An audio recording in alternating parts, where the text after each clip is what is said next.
यानंतर आता एक सविस्तर बातमी पाहूया। ठाण्यातून बातमी आहे। ठाण्यातील ईस्टर्न एक्सप्रेस हायवेवरील 3 हात नाका परिसरामध्ये फुटओव्हर ब्रिजवर लावण्यात आलेला वाढदिवसाचा बॅनर अचानक खाली पडला। हा बॅनर थेट एका दुचाकी स्वाराच्या डोक्यावरच कोसळला।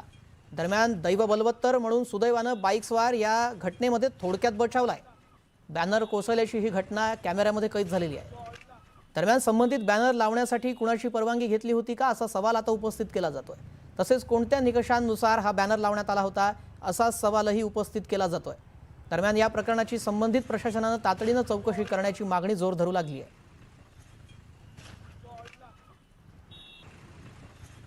ठाण्यातील 3 हात नाका परिसरामध्ये वाढदिवसाचा बॅनर धावत्या दुचाकी स्वारावर कोसळल्याच्या घटनेनंतर शिवप्रताप सेनेचे अध्यक्ष सुनील चौधरी यांनी जाहीर दिलगिरी व्यक्त केली आहे। या घटनेनंतर सोशल मीडियावर मोठ्या प्रमाणात प्रतिक्रिया उमटल्यानंतर आणि ठाणे महानगरपालिकेने अनधिकृत बॅनर विरोधात कारवाई सुरू केल्यानंतर चौधरी यांनी फेसबुकच्या माध्यमातून माफीनामा प्रसिद्ध केला।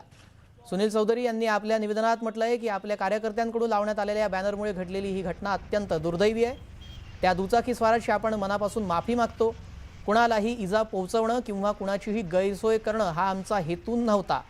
ही घटना पूर्णपणे अनपेक्षित होती।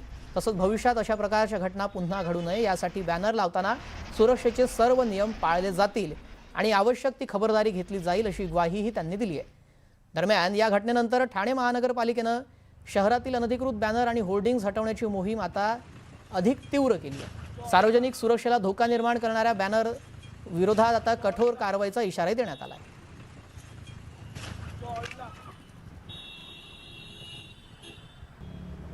नमस्कार, मी सुनील चौधरी, शिवप्रताप सेना अध्यक्ष, महाराष्ट्र राज्य, शिवसेना प्रणित।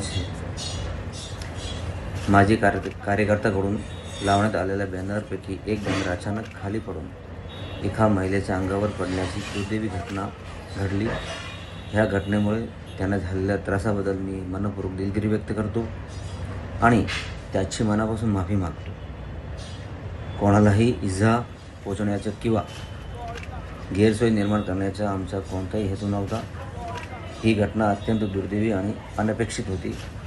यापुढे अशा प्रकारची घटना पुन्हा घडू नये यासाठी बॅनर्स लावताना सुरक्षेची सर्व आवश्यक काळजी घेतली जाईल।